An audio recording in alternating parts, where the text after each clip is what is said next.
what allows gang membership to take place. Ironically, the large crackdown in gang activity across a wide front, like the Italian mafia-type gangs, was one of the economic seeds that allowed small gangs to grow.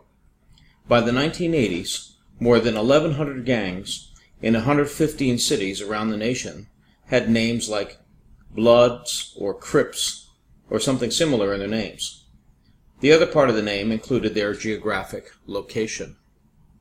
Fact: does gang membership affect the general population?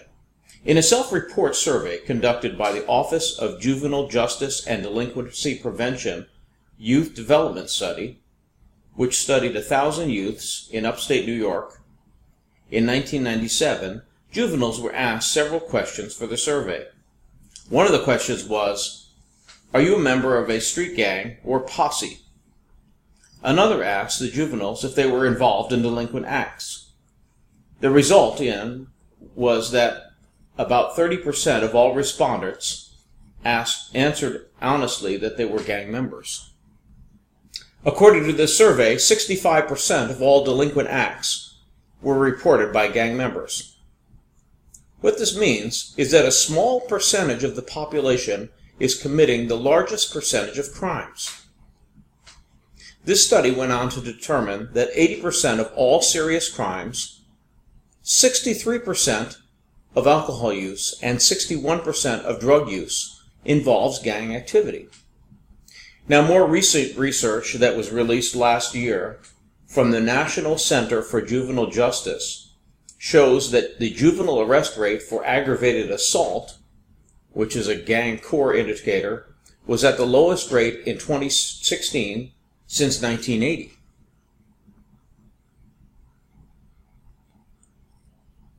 If gang membership is a social phenomenon, then are there social conditions that allow gangs to form within communities?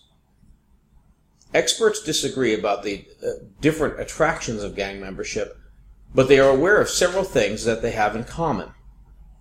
These are lack of parental supervision, a surplus of free time, ineffective or alienating social resources, and a place to congregate.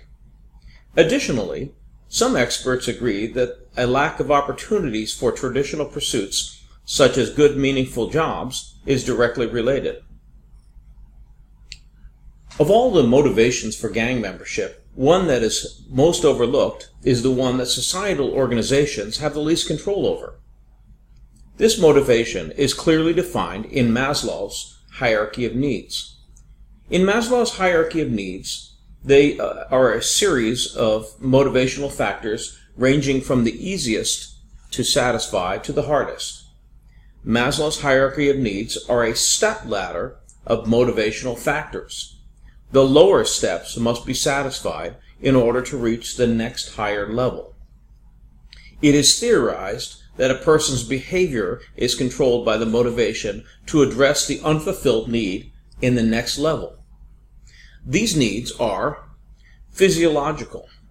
Now, this is where the individual satisfies the basic duties to complete homeostasis. That is, they need to eat, they need to hydrate, and things like that. Secondly, is safety.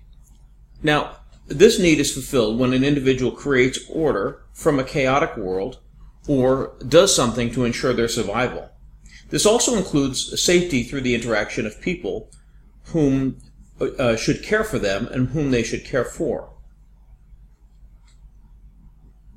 This need will be unmet or unfulfilled in an abusive household.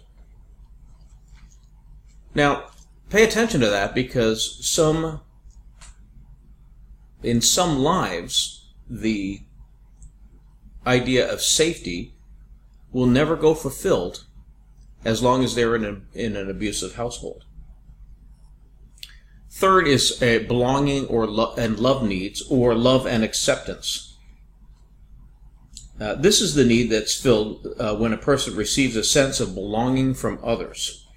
There's one thing that we should be clear right up front about understanding Maslow's hierarchy of needs as it relates to gangs. There is no such thing as unfulfilled love or acceptance. There might be a void for a short period of time. The juvenile will fill this one way or another. That is, this will never go unfulfilled. If this need is not met amongst the juvenile's family, or at least their constructive peers, they will seek it elsewhere. One of the popular misconceptions about gangs is that they have to actively seek membership. Now they do, but they really don't have to. If they have youth in a community that lack a sense of belonging or a sense of love or acceptance, they don't have to recruit them. They'll be looking for them. Now, a pre-adolescent or an adolescent is a high-maintenance individual. We use this term jokingly about people who exhibit a type of behavior in a derogatory way. Actually, most juveniles require a lot of maintenance. They desire their parents' home when they get home. They want to have the family members close to them. Their idea of loving attention is not being shuffled from one organization or activity to another, or even having someone buy them or something new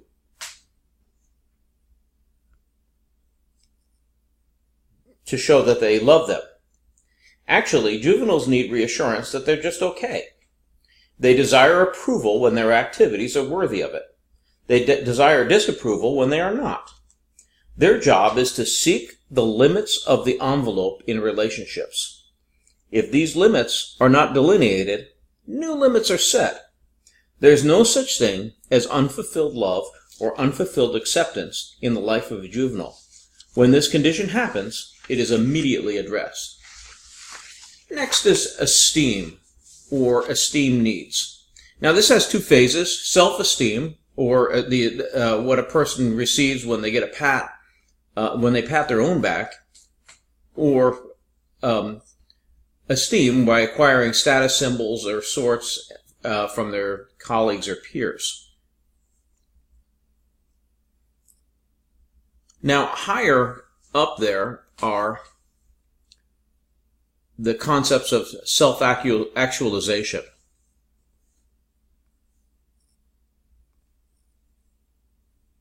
The level of self-actualization is a level that many don't fulfill in their entire lifetime.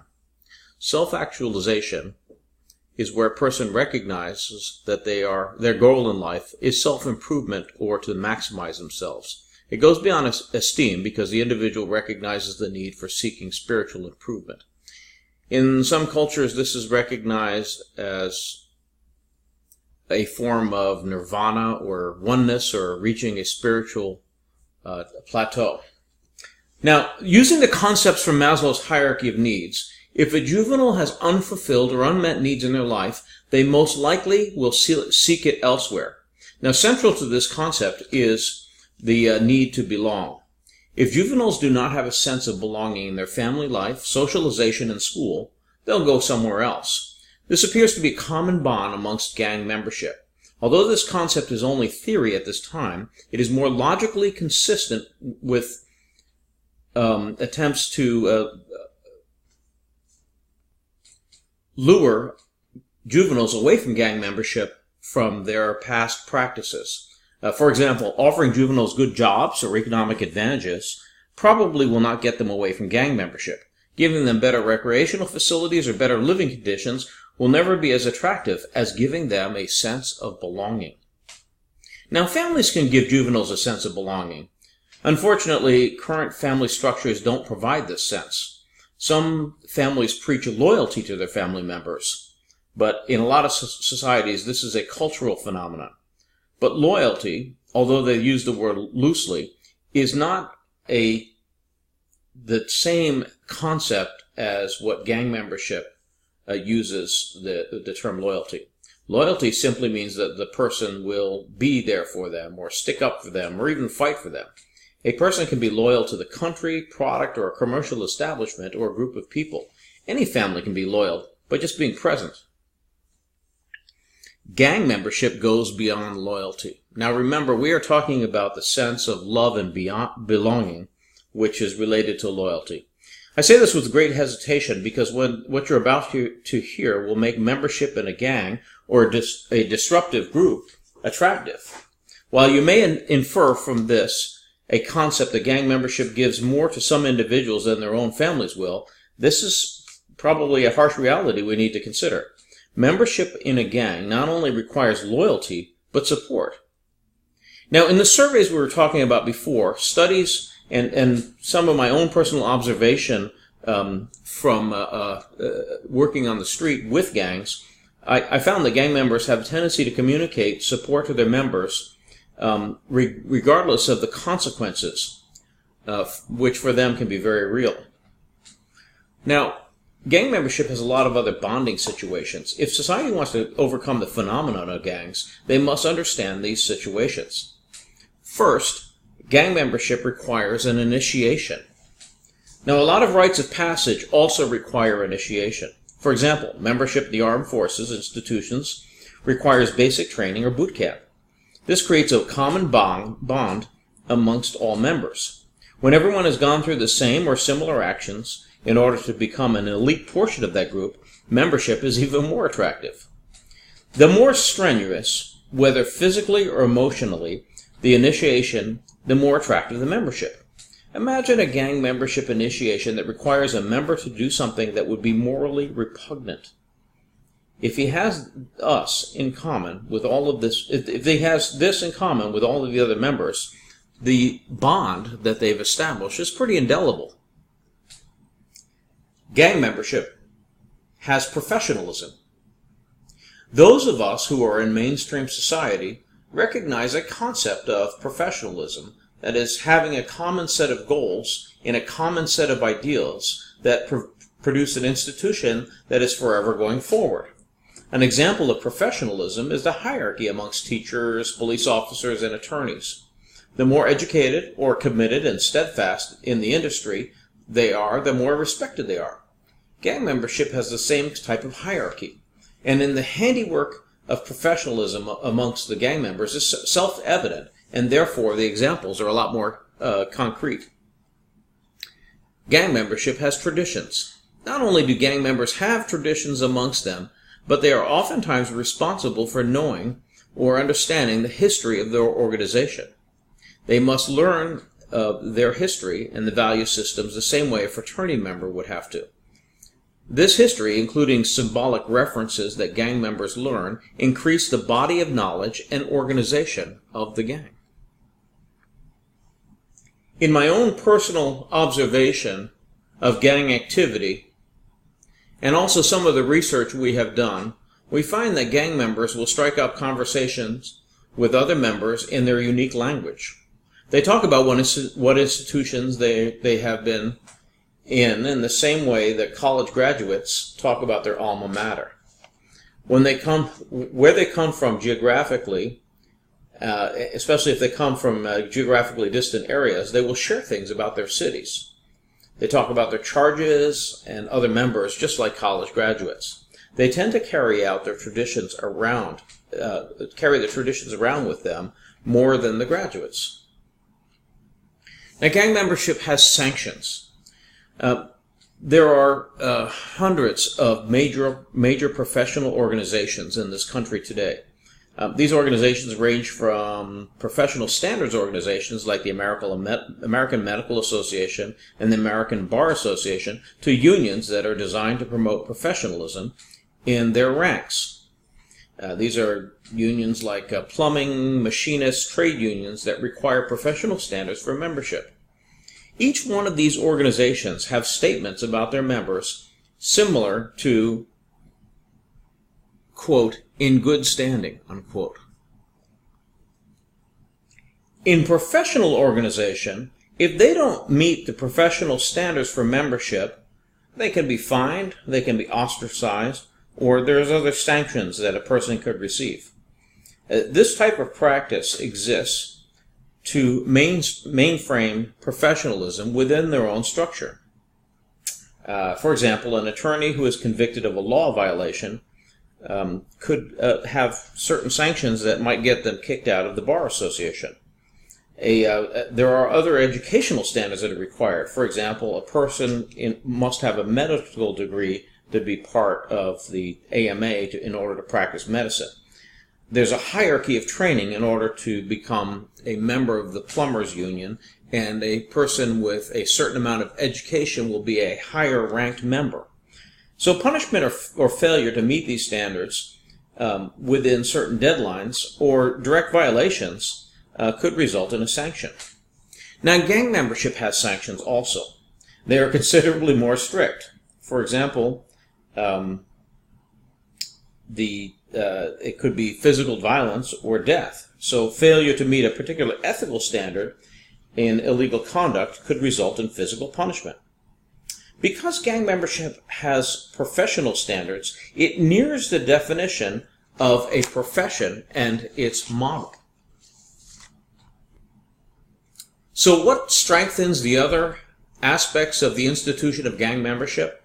Well, there certainly are things like having a common enemy. Gang members actually have 3 different types of common enemies. First, there is law enforcement. Now, the common enemy of law enforcement is pretty universal across most gang affiliations. So law enforcement is also the symbol of mainstream society, and it's their mission of law enforcement to identify them and seek them out. Now think about this now. When we talk about social strain, we have to consider the fact that law enforcement is a symbol of mainstream society. So what does law enforcement and the court system do when they have identified gang membership? Well, really, one of the most common conditions of probation or parole is for them not to associate with certain other individuals or that are on probation or parole. Now, think about this. If they are told not to associate with others, then the courts and law enforcement actually recognize one aspect of social learning theory and most other social theories. So gang membership has a common goal. So when we're referring to the 3 common enemies of gang membership, by the way, the other 2 are other gangs and mainstream society. So those 3 common enemies, law enforcement, other rival gangs, and mainstream society, has created a certain amount of solidarity amongst gang members who share common goals.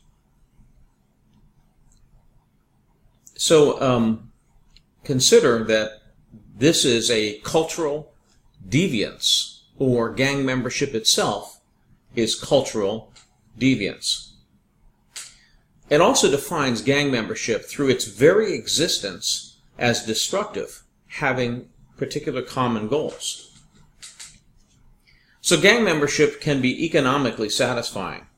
Now, it should be known that only a small percentage of gang members actually do well economically. And by the way, during the course of my involvement in an investigation, I definitely identified several different gang members who, first of all, nobody would have guessed that they were members, and secondly, they enjoyed pretty good financial freedom. The rest of them weren't doing so well financially, and we have to consider this when we look at gang membership as a response to strain. So when it comes to strain theory, juvenile delinquency, can be a form of problem-solving behavior. If the social conditions are so frustrating and undesirable to the juvenile, they may seek other ways to achieve their goal.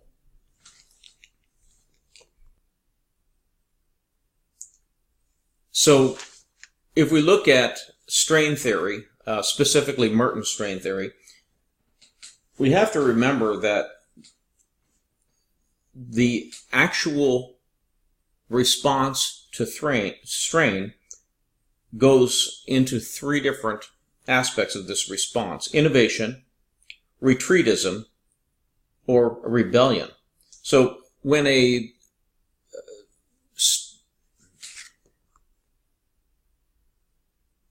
group responds to innovation, they recognize the fact that they can't meet the societal goals through legitimate means, and therefore seek an innovative means of achieving societal goals.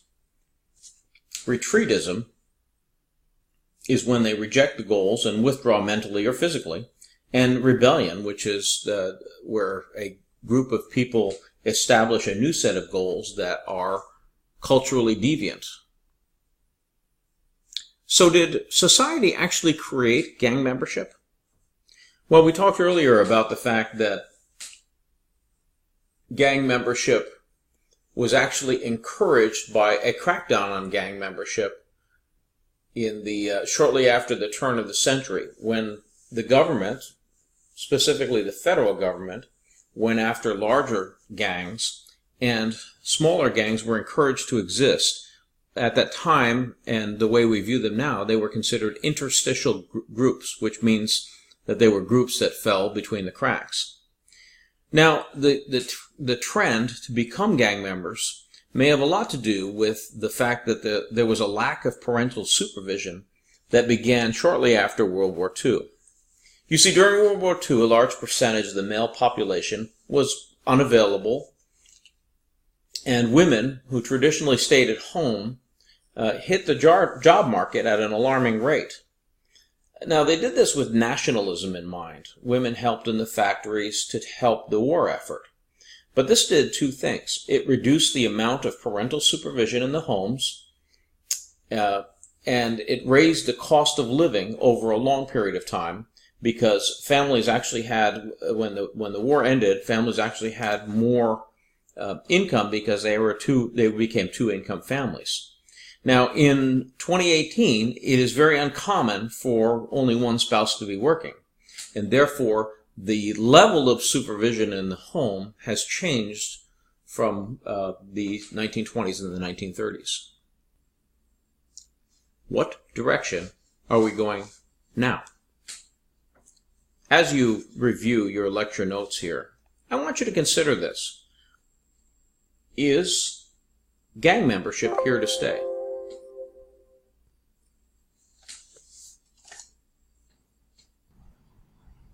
What current socioeconomic conditions encourage or discourage gang membership?